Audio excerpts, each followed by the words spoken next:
কারো বিরুদ্ধে ধর্ম অবমাননার অভিযোগ কিভাবে প্রতিক্রিয়া জানানো উচিত? একজন মানুষ যে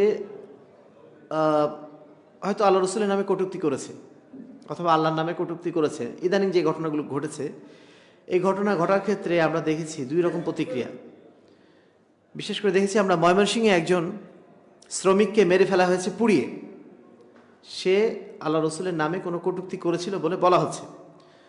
এখানে ইসলামে যেটা মূল বিধান হচ্ছে, ইসলামে শাস্তি দেবে একটা আদালত, একটা নির্দিষ্ট একটা একটা একটা প্ল্যাটফর্ম। আমি আপনি চাইলেই একজনকে শাস্তি দেব বা দিতে পারবো না, এটা দেওয়ার কোনো নিয়ম নেই।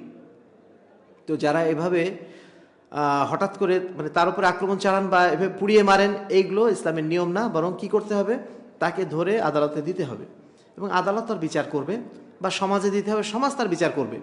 আপনি যদি এভাবে অনুমতি দিয়ে দেন যে যেই ধর্ম অবমাননা করবে তার বিরুদ্ধে আপনি আক্রমণ চালাতে পারেন, এই অনুমতি যদি সামাজিকভাবে থাকে, ইসলাম যদি এই অনুমতি দিত, তাহলে দেখা যেত বহু মানুষ হয়তোবা, কিছু মানুষ হয়তোবা এই কারণে তারপরে আপনি আক্রমণ চালালেন, কিন্তু অনেক মানুষ মিথ্যা অপবাদ দিত যে অমুক আল্লাহ রসুলের নামে কটূক্তি করেছে, এজন্য মেরে ফেলেছে। এখন আপনি প্রমাণ করবেন কি করে? সে তো মারা গেছে, সে তো মারা গেছে। আপনি বলছেন যে সে কটূক্তি করেছে, এজন্য মেরে ফেলেছে, কিন্তু তার প্রমাণটা কি?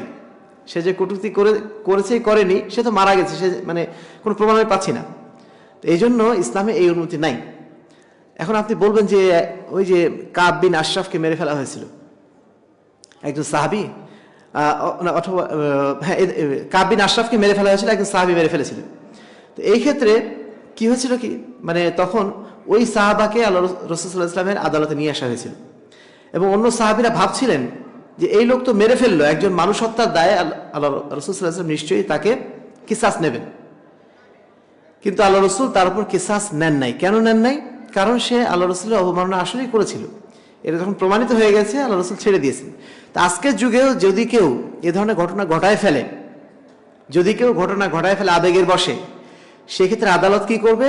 বিচার করবে। আগে বিচার করে দেখবে, যদি দেখে যে না আসলেই ওই লোকটা ধর্ম অবমাননা করেছিল, কটূক্তি করেছিল আল্লাহ রসুলের নামে, তাহলে যিনি মেরেছেন ভুলক্রমে হলেও তাকে আদালত মাফ করে দেবে।